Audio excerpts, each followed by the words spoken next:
My parents excluded me from family Christmas gatherings for years, pouring all their affection into my brother.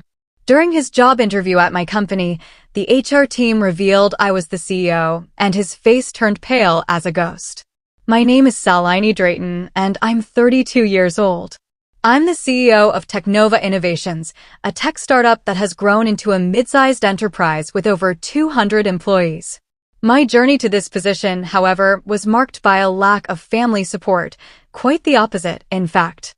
Growing up in Pittsburgh, I was always the child left in the shadows. My parents, Edmund and Isolda, made it clear that my younger brother, Alaric, was their golden child. 3 years younger than me, Alaric had it all: the best toys, endless opportunities, and, most importantly, their undivided love and attention. From a young age, I had to rely on myself.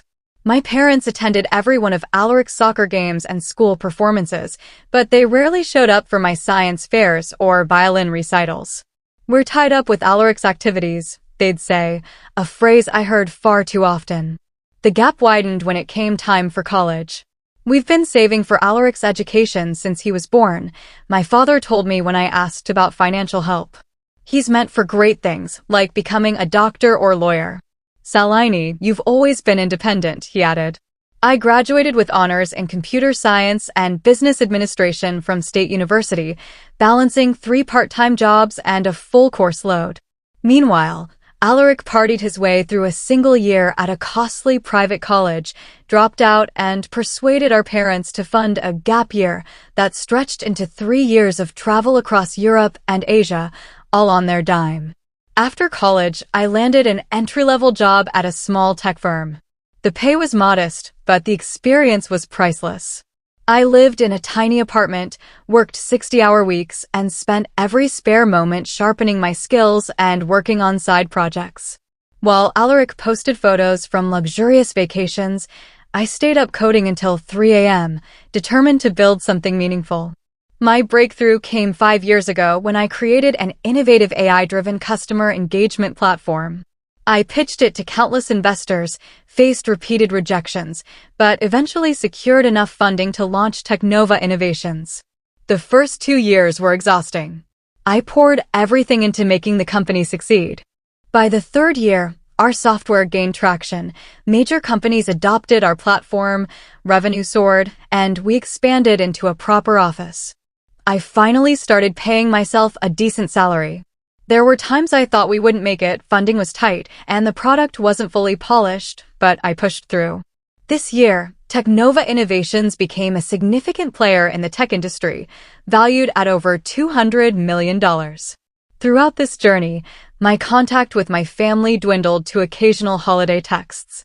My parents never asked about my company, and when I tried to share my successes, they'd quickly pivot to Alaric's latest venture, which usually failed soon after they mentioned it. Alaric eventually returned to the US and, through our parents' connections, landed a job at a marketing agency. He did the bare minimum, yet our parents always praised him. "Alaric is really making his mark in the corporate world," my mother would say, ignoring that I was running a thriving business. In December, 3 weeks before Christmas, everything changed. I was in my corner office, looking out at the Seattle skyline, reviewing year-end reports when my phone rang. It was my mother, a rare occurrence for a Tuesday afternoon. "Celine, darling," she said in that overly sweet tone she used when she wanted something. "I'm calling about Christmas this year." In recent years, I'd received, at best, a last-minute text invite, so a call weeks in advance was unusual. "We're hosting everyone on Christmas Eve," she continued. "It would be wonderful if you could join us." A spark of hope flickered in my chest. Despite everything, I still craved my family's approval. Maybe things were changing. "That sounds wonderful, Mom," I said, keeping my voice steady. "I think I can make it." "Perfect," she exclaimed. "Oh, and Alaric is bringing his new girlfriend, Marigold Vance. She works at Hargrove and Associates, a top consulting firm. Her father is a partner there." And there it was, the real reason for the call. "She's truly remarkable," my mother went on, oblivious to my silence. "Harvard Business School, on track to become a junior partner. Alaric met her at a charity event. Everyone is so impressed by her. Your father tells everyone his son is dating a Harvard grad. Can you imagine the Drayton family climbing the social ladder? I took a deep breath. Mom, did I mention Technova was featured in TechCrunch last month? We're planning to expand into Europe next year. Oh, that's nice, dear, she said dismissively. Anyway, Marigold comes from an influential family. Her mother is on the symphony board, and they have a summer home in the Hamptons. Alaric says they might visit there for New Year's. Isn't that exciting? I bit my lip. Very exciting. Listen, Mom, I need to get back to work. I have a meeting soon. Of course, dear.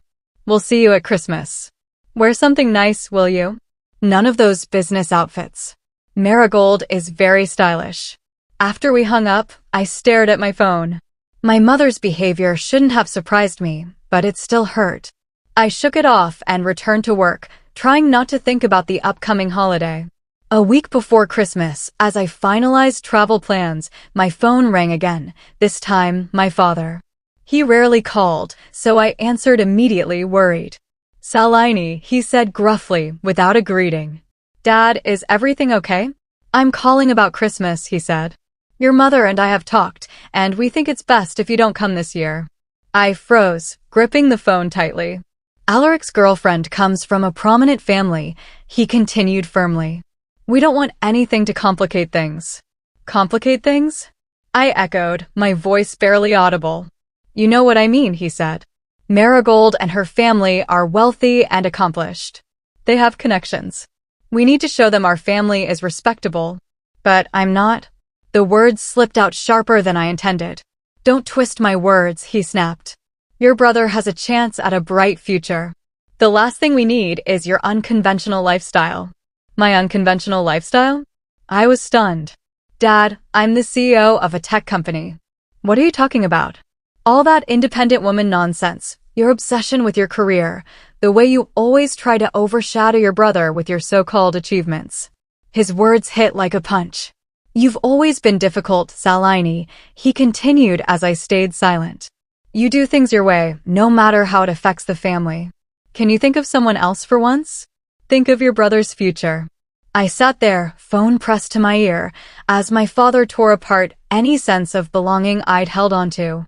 I wasn't being excluded because of anything I'd done. I was being excluded for who I was, successful, independent, and unwilling to hide it. I understand, I said finally, my voice steady despite the tears welling up. Enjoy your Christmas. Good, he said, relieved I didn't argue. Your mother will call you after the holidays. After hanging up, I sat still, staring at the Seattle skyline as the winter sun set, casting long shadows across the city. I had built this, my company, my career, my life, entirely on my own, without their support, and it still wasn't enough to earn a place at their Christmas table. For the first time in years, I let myself cry, deep sobs that left me breathless. I wept for the little girl who was never enough, the teenager who worked herself to exhaustion for approval that never came, and the woman who still longed for her parents' acceptance. When the tears stopped, I wiped my face, straightened my shoulders, and got back to work. If I wasn't welcome at my parents' Christmas, I'd create my own celebration. It was my first Christmas alone, and the quiet was overwhelming. From my Seattle apartment, I could see the Space Needle glowing with holiday lights. I'd decorated a small tree with a few ornaments. Callista, my executive assistant, texted me, "Merry Christmas, Salini. My mom's famous hot cocoa is waiting if you change your mind about joining us." Callista was horrified when I mentioned I'd be alone for Christmas and had invited me to her family's celebration, which I'd politely declined, not wanting to intrude. Before I could reply, another message came from Ophelia, my best friend since college. "Merry Christmas, Becca. Dorian and the kids are asking when Annie Salini's coming. The turkey's in the oven, and there's a glass of wine with your name on it. Please tell me you're not spending the day alone in your Stark apartment." I smiled despite myself. Ophelia knew me too well. We'd met during freshman orientation and had been close ever since. She'd witnessed my struggles with my family and welcomed me into hers without hesitation. I stared at my phone for a long time before deciding. I texted Ophelia, Give me an hour. I'll bring dessert. I showered, dressed, and stopped at the only open bakery to grab a chocolate torte. As I pulled into Ophelia's driveway, her front door burst open, and her 7-year-old twins, Isabeau and Caspian, ran out to greet me in their Christmas pajamas. "Auntie Salini, you came," Isabeau squealed. "We thought you weren't coming," Caspian said, grabbing the dessert box. "Mom said you were working." "I finished early," I lied, following them inside. Ophelia's home was the opposite of my minimalist apartment. Every corner was filled with holiday cheer, the air smelled of nutmeg and roasting turkey, and festive music played softly. Ophelia emerged from the kitchen. "You came," she said, her voice full of relief, and hugged me tightly. "I'm so glad." Her husband, Dorian, appeared, holding their 2-year-old daughter, Amara, on his hip. "About time you showed up, Salini." Ophelia's been checking her phone every 5 minutes. I was enveloped in the warmth of Ophelia's family. We shared a delicious meal, exchanged gifts. Ophelia always had something for me, played board games with the kids, and laughed by the fireplace. No one asked about my work or compared me to anyone else. I was just Salini, a valued part of their celebration. As the evening wound down, I helped Ophelia clean the kitchen. "Thank you for today," I said quietly. I needed this more than I realized. Ophelia squeezed my shoulder. "Your family, Becca. You'll always have a place here." Family. The word warmed and pained me. When I returned to my apartment that night, my phone showed a new message from Alaric, a photo of my parents' Christmas gathering. There they were, my parents, Alaric, and a beautiful woman who must have been Marigold, all smiling in front of the Christmas tree from my childhood, with the same ornaments and star on top. The message read, "Merry Christmas. Wish you could have been here, but Marigold's family joined us, and it was a tight fit. Maybe next year." My childhood home had 5 bedrooms and a large living and dining area. It was never about space. I stared at the photo, noting how proud my father looked with his arm around Alaric and how my mother glowed at Marigold. They were a perfect family, with no place for me in the picture. In that moment, something shifted inside me. A door closed and a window opened. If my family couldn't see my worth, I'd stop seeking their validation and focus on what had never failed me, my work. I worked harder than ever during the week between Christmas and New Year's. With my team on vacation, the office was quiet, allowing me to focus without distractions. I refined our 5-year growth strategy, began negotiations with potential European partners, and crafted a new marketing plan. Callista returned in early January and was stunned to find my office reorganized. "Did you work through the entire holiday?" she asked, concerned. "I had a breakthrough," I said, barely looking up from my laptop. "This will be our biggest year yet." In the 3 months that followed, Technova Innovations secured 2 major contracts with Fortune 500 companies, finalized our European expansion plans, and began developing a new AI product set to disrupt the industry. During this time, I barely thought about my family. My parents didn't call after Christmas, and I didn't reach out. Alaric occasionally texted updates about Marigold, but I responded with short, polite messages that revealed nothing about my life. The company thrived as a result. As March approached, I was immersed in preparations for our largest expansion yet. We were moving to a larger office in downtown Seattle, hiring dozens of new employees across departments. Technova Innovations was no longer a startup, but a major industry player, with me leading the charge. "Salini, do you have a moment?" Our HR director, Alone Price, stepped into my office one afternoon in mid-March, holding a folder and wearing a strange mix of amusement and concern. "Of course, Alone.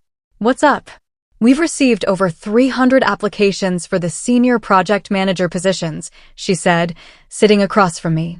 "The hiring team has narrowed it down to about 20 candidates for first-round interviews." "That's great," I replied, wondering why this warranted a face-to-face discussion.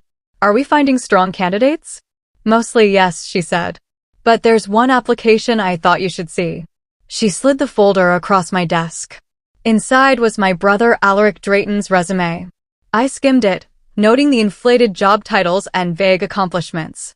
His current role was listed as executive marketing strategist at a small local firm, where he was, at best, a mid-level marketing associate. Did you know he was applying? Alone asked cautiously, as one of the few who knew about my family. No, I said, still reviewing the resume. I had no idea. He was quite arrogant during the phone screening, Alone said with a small laugh. He was condescending to Soren in HR, assuming she was just an assistant and asking to speak to someone who makes decisions. I winced. That sounded exactly like Alaric. The position requires at least 5 years of project management experience and proficiency in 3 programming languages, Alone continued. His resume doesn't meet those standards. But he insisted we consider him for a senior role, not an entry-level one. I leaned back, my mind racing. Alaric had no idea I was the CEO of Technova Innovations. I'd always used my middle name, Victoria, in press releases and public appearances to maintain privacy, and my brother had never cared about my career. But now, perhaps because of our company's recent headlines, he'd applied to my company. What would you like to do? Alone asked. There's clearly a conflict of interest. I considered my options. I could reject his application outright, which would be fair given his lack of qualifications. I could step back completely and let the hiring team decide without knowing our connection. Or I could use this opportunity to show Alaric the reality of my life and success. Treat his application like any other, I decided. If he doesn't meet the minimum qualifications, he shouldn't advance to an interview. Alone paused.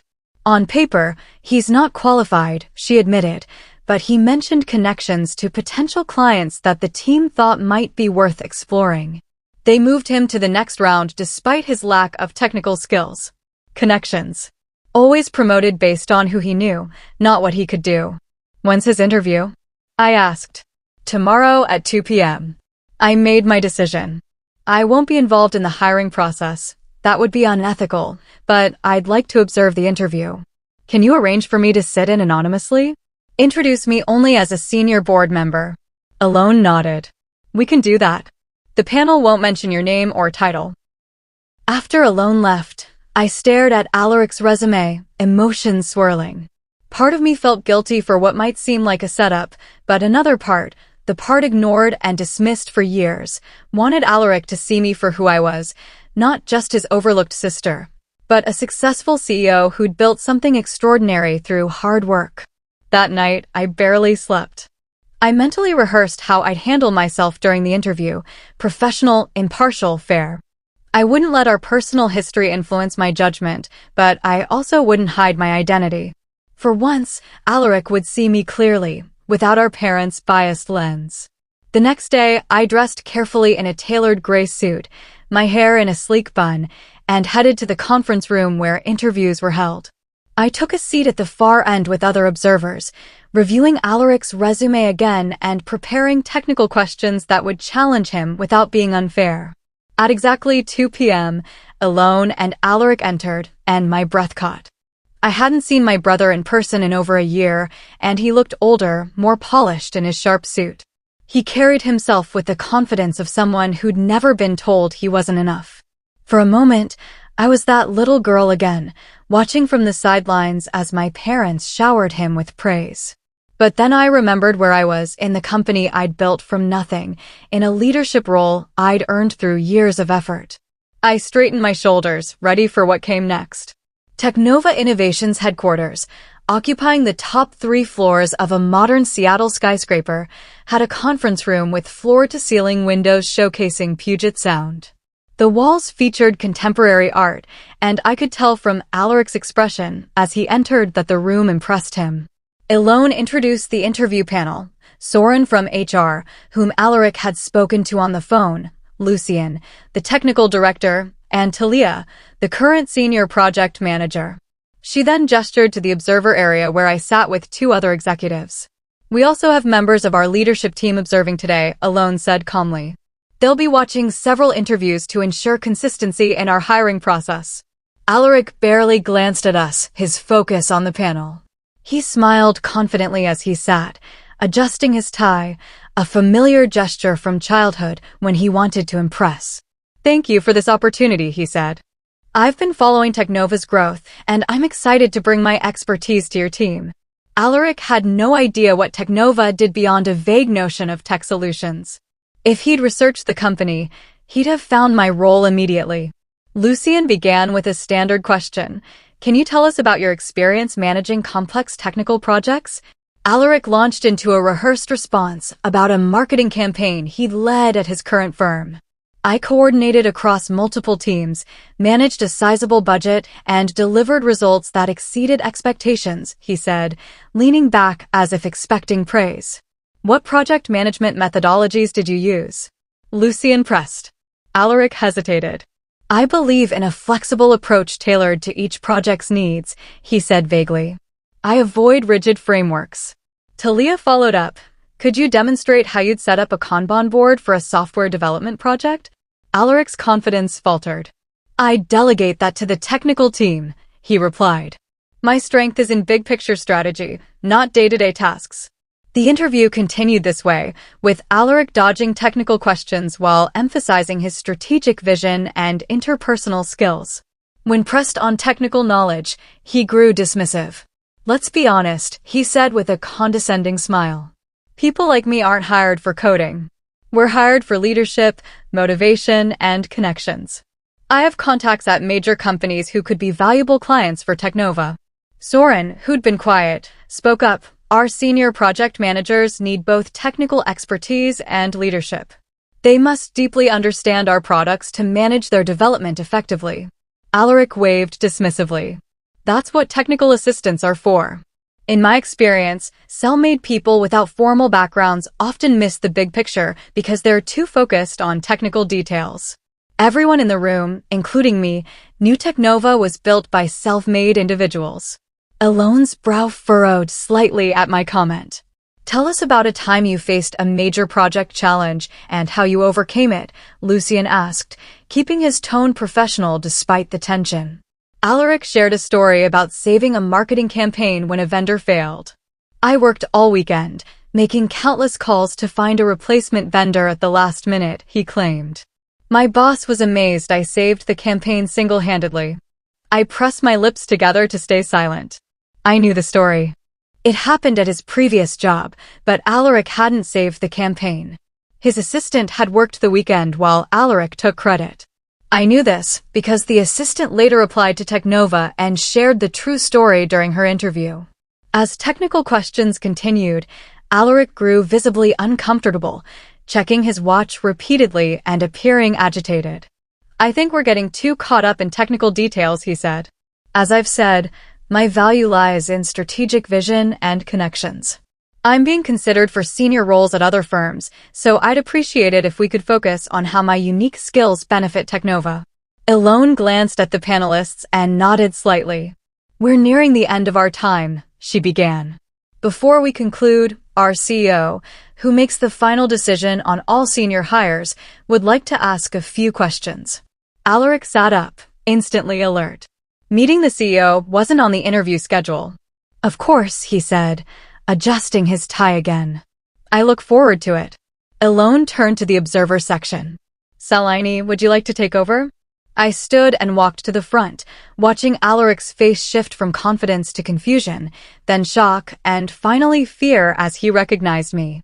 Hello, Alaric, I said calmly, extending my hand. It's been a while. His mouth opened and closed silently, his hand rising to shake mine, his palm sweaty against my skin. You're the CEO, he whispered, barely audible. Salini Victoria Drayton, founder and CEO of Technova Innovations, I confirmed, sitting across from him. I recused myself from the initial screening to avoid any conflict of interest, but I make the final decisions on all senior hires. Alaric's face had drained of color, his eyes darting around the room, searching for an escape, but he was trapped in this moment of truth. I have a few questions, I continued professionally, opening his resume folder. Your resume lists your current role as executive marketing strategist, but when I spoke with Hargrove and Associates last week about a potential partnership, Percival Hargrove said you were a marketing associate. Can you clarify the discrepancy? Alaric's eyes widened at his boss's name. I handle executive-level projects, he stammered. It's a functional title, not an official one. I see, I said, making a note. Your resume also claims proficiency in Python and Java. Could you briefly explain how you'd use either to build an API integration? I oversee teams that handle that, he said, tugging his collar. As I mentioned, I focus on strategy, not coding. I see, I said, closing the folder. One last question. You mentioned connections who could bring lucrative business to Teknova. Can you be more specific about those contacts and how they've translated into business results in your current role? Alaric shifted uncomfortably. Well, Marigold's father, my girlfriend's father, is a partner at a major consulting firm, and my father knows several business owners in Pittsburgh who might. His voice trailed off as he realized how weak this sounded. The connections he boasted about were, at best, second-hand, relying on relationships that weren't even his. Thank you for your time today, Alaric, I said, standing to conclude the interview. Our HR team will follow up regarding next steps. I extended my hand again, maintaining professionalism despite the emotions swirling inside. Alaric shook it, still dazed. Thank you, he said, clutching his portfolio with trembling hands. Elone stepped forward to escort him out. As they reached the door, Alaric glanced back at me, his eyes filled with uncertainty, embarrassment, and perhaps a hint of realization. Then he was gone, and the room fell silent. Lucien let out a low whistle. Well, that was unexpected, he said. He's my brother, I said simply, gathering my notes. That's why I stayed out of the initial screening. Please evaluate his application based on our standard criteria, ignoring our relationship. The team nodded, but I saw the questions in their eyes. I excused myself and returned to my office, locking the door behind me. Only then did I let myself process what had just happened. I hadn't meant to humiliate Alaric, but I also didn't shield him from the consequences of his arrogance and lack of preparation. For once, he'd been judged solely on his merits, without our parents' influence tipping the scales. I felt no joy in his discomfort, only a strange sense of closure. For years, I'd worked in the shadow of my family's dismissal, building something they never acknowledged. Now that Alaric knew the truth, I wasn't sure if anything would change. I was just collecting my thoughts when my office phone rang. It was Elone at reception. Salini, she said, her voice tense. Your brother's still in the building. He's demanding to speak with you and is on the phone with someone, possibly your father. I closed my eyes briefly, knowing this wasn't over with Alaric. It never was. Send him in, I told her. And Elone, thank you for handling this so professionally. Of course, she said. That's what we do here, I handle things professionally. Despite the impending confrontation, her subtle emphasis on the last words made me smile. Whatever happened next, I'd built a team that valued competence and integrity, and that was worth celebrating. I had barely composed myself when Alaric burst into my office without knocking, his face red with humiliation and anger. What was that about? He demanded, slamming the door behind him with more force than necessary. I stayed seated, my voice calm. That was a job interview, Alaric, for a position you applied for. You made me look like a fool, he shouted, pacing in front of my desk. You set me up. I did no such thing, I replied evenly. You applied to my company without doing basic research. If you had, you'd have known I was the CEO. Your lack of preparation isn't my fault. He stopped pacing and stared at me, incredulous. How was I supposed to know? You never talk about your work. I've tried to talk about my work for years, I said. But no one in our family has ever cared. A simple Google search for Teknova Innovation CEO would have shown my name and photo. Alaric ran a hand through his hair, a gesture echoing our father's when frustrated. This is so like you, Salini, always trying to outshine me and make me look bad. I took a deep breath, staying composed. Alaric, I stepped back from the initial screening to avoid any conflict of interest. The hiring team advanced you to the interview based on their assessment. I only stepped in at the end, as I do for all senior hires. But you asked those impossible technical questions, he complained. You knew I couldn't answer them. Those were standard questions for the role you applied for, I explained patiently. Every candidate must demonstrate technical knowledge and experience. That's why the job description lists the required skills. Alaric slumped into a chair across from my desk, his anger giving way to sullen defensiveness. "Dad's furious," he muttered. "He's on his way here." A cold weight settled in my stomach. "Dad's coming here? To my office?" "I called him right after the interview," Alaric said. My thoughts on the story: this is a compelling narrative about resilience, self-worth, and the complexities of family dynamics. Celini's journey from an overlooked child to a successful CEO is inspiring, highlighting her determination to succeed despite a lack of familial support. The confrontation during Alaric's interview is a pivotal moment, showcasing the stark contrast between Celini's earned success and Alaric's reliance on unearned confidence and connections. I agree with Celini's approach to handling the interview professionally, ensuring fairness while allowing Alaric to face the consequences of his unpreparedness. It's a powerful moment of accountability, not revenge, and it underscores the importance of merit over favoritism. However, I also empathize with the emotional toll on Celini. The story poignantly captures her lingering desire for family acceptance, despite their repeated rejection. The decision to exclude her from Christmas for superficial reasons is heartbreaking and reveals the family's misplaced priorities. Celini's choice to find solace with her chosen family, Ophelia's household, and focus on her work shows her strength and ability to redefine her sense of belonging. From another perspective, Alaric's behavior could be seen as a product of his upbringing, coddled and enabled by parents who set him up for failure by shielding him from accountability. While his arrogance is frustrating, it's understandable given the environment he was raised in. The story leaves room for reflection on whether he might grow from this humbling experience, though his immediate reaction suggests he's not there yet. What do you think about Celini's decision to confront Alaric in the interview? Should she have handled it differently, or was this the right way to address years of being overlooked? Let us know your thoughts in the comments. We'd love to hear your perspective. If you enjoyed this story, please like, subscribe, and hit the bell icon to stay updated on more stories like this. See you in the next one.